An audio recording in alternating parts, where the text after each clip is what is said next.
All right, guys. Ain't no way you guys believe that Austin Rivers is just as good as Steph Curry just because they got drafted in the same league. And the reason why I'm saying this because context matters in basketball. Now, in my last video, I argued that Nasir Kaur should go up against Austin Rivers just because Nasir Kaur has went up against retired players before that played in the NBA. Now you guys argue back that there's levels on this, and you guys are right, there is levels. And let's have Austin Rivers prove that there is levels in the NBA. Nasir Kaur actually beat a former NBA player in Gerald Green recently, and let's evaluate Gerald Green, right? He's played on multiple teams, was a really solid role player, could shoot the three and could drive to the basket. And if you weren't paying attention, you were gonna get posterized. But were we comparing this guy to Kobe Bryant when he was in the league? No. So this is exactly what I'm talking about. Because you guys think, oh, well, he's in the league, so that means he's automatically really good.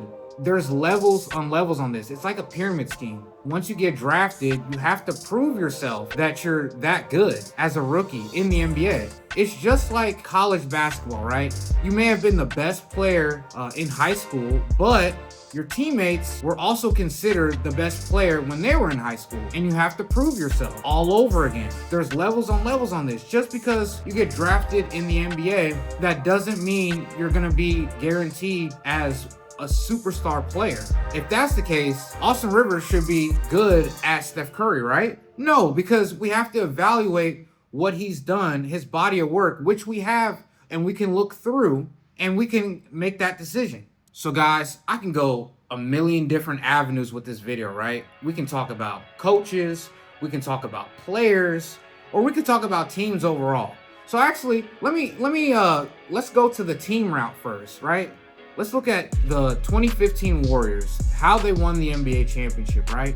LeBron James went in there with 2 injured stars on his team and averaged 37 points, which is unbelievable, by the way. But most people believe that he could have made that series more competitive, or he could have won if Kyrie Irving and Kevin Love were healthy. People still to this day don't like how the Warriors won that championship. They put an asterisk on it because LeBron's players weren't 100% healthy. And I understand because you had Matthew Dellavedova trying to guard Steph Curry throughout the whole series. And Steph Curry still averaged 27, by the way, so I don't know why people think that he was the Curry stopper, but that's another story for another day. And let's look at the super teams now, since we're talking about NBA teams. Let's look at the Brooklyn Nets in 2021, right? Kevin Durant, James Harden, Kyrie Irving, right?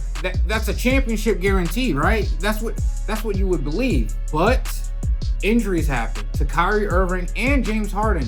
And then KD had to carry by himself, but couldn't get through the hump and lost to Giannis in 7 games. So we can keep going with this. Let's go with 2013 Lakers.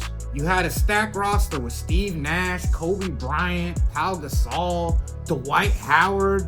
That's a championship, right? No, because they had chemistry issues and Dwight Howard was facing an injury and Kobe just was not feeling Dwight Howard. Pause. He was just not having a good relationship with him. And Steve Nash also got injured. There was a lot of injuries when they made it to the playoffs and they got beat by the Spurs. And like it goes to show you guys, we have to look at contributing factors when it comes to basketball. Like, it's all in context. Now for my Warriors fans, I'm going to give you another example.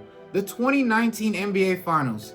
Yes, Kawhi Leonard played great. He played amazing throughout those whole playoffs. But people were saying that the Warriors could have won if Kevin Durant didn't have that Achilles injury and Klay Thompson didn't hurt his ACL and DeMarcus Cousins didn't re-injure himself. They think if they were 100% healthy that they would get destroyed by the Warriors. And I truly believe that. I wholeheartedly agree with that statement. I thought the Warriors were a way better team talent-wise, and they could offset what Kawhi Leonard was doing on the offensive end, and they could offset what Pascal Siakam was doing as well, because he was also hooping.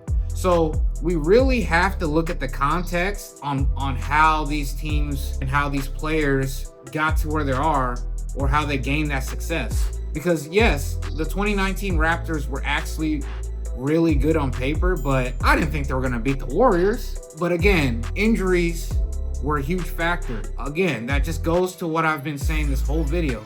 Context matters. Now let's look at players that have been in the NBA. Let's look at Anthony Bennett, drafted #1 overall for the Cleveland Cavaliers in 2013. People were gassing him up, hyping him up to be one of the next bright superstars in the league.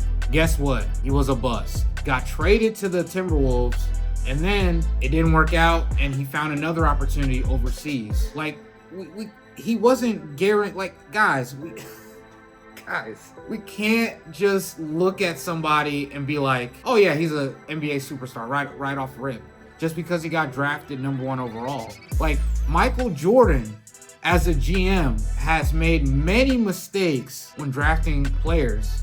He drafted guys like Frank Kaminsky. What?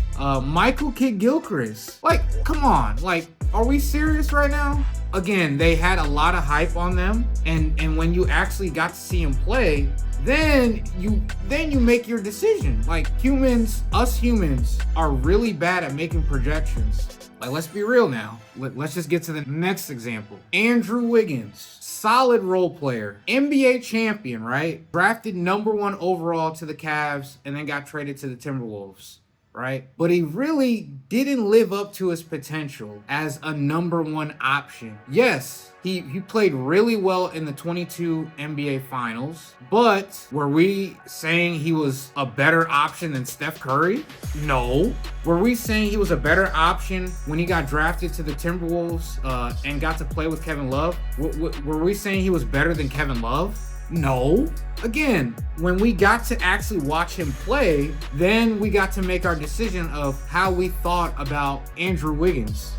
I almost said Anthony Wiggins, like, what? But like I keep saying, guys, it all matters. You have to look at everything. You have to look at the performances, the stats, what they did in the regular season, and also what they did in the postseason. James Harden. We regard him as one of the best guards in the league, right? Yes, but what do we think about him in the playoffs? We think he's not as good. He's choked in so many opportunities, right? We look at what he did in the 2012 NBA Finals, didn't really play that well.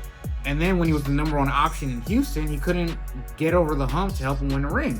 But we don't put James Harden in the top 10 discussions, do we? No, we don't do that, because of what he's done in the postseason. That's why we don't put him as a top 20 all-time player, because of what he's done overall. We can look at his body of work in the postseason. Really good in the regular season with the stats he puts up, but he hasn't been able to translate that for the playoffs. So let's pump the brakes on how we feel about these players and really just evaluate and then make our decisions. Let's look at how they perform in the regular season and the postseason, and then we can make our decision on how we feel about them. Another example, Cam Wilder, one of my favorite YouTubers that I personally follow. He's an AAU coach, but I don't consider him as one of the greatest AAU coaches ever. Yes, he's won multiple championships, but he does recruit some 5-star players to get those wins. And he actually does find underrated players, but I'm not considering him as one of the greatest high school basketball coaches ever. Some of the players he has been able to recruit because of his status as a YouTube influencer and how big he is online. I love Cam Wilder. I actually attended all of his AAU games in Cincinnati, and it was very entertaining. But I'm not considering him as one of the greatest basketball coaches of all time. No.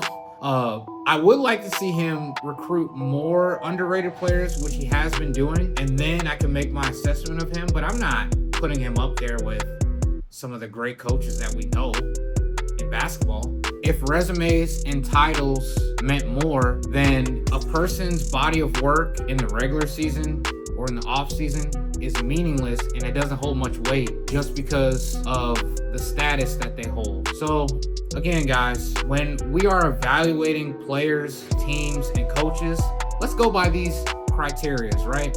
Let's go by the body of work. What have they done in the regular season, the scheduling, and how a player was used in the rotation. Let's really go by these criteria, guys, because all of that information holds much more weight than what their title is and what their role is. Because if that's the case, then I'm assuming Desmond Bain is just as good as Shai Gilgeous-Alexander. Like, what are we doing? But guys, if you want more examples of context, I made a video, like I mentioned earlier, about Austin Reeves and the Nasir Core beef.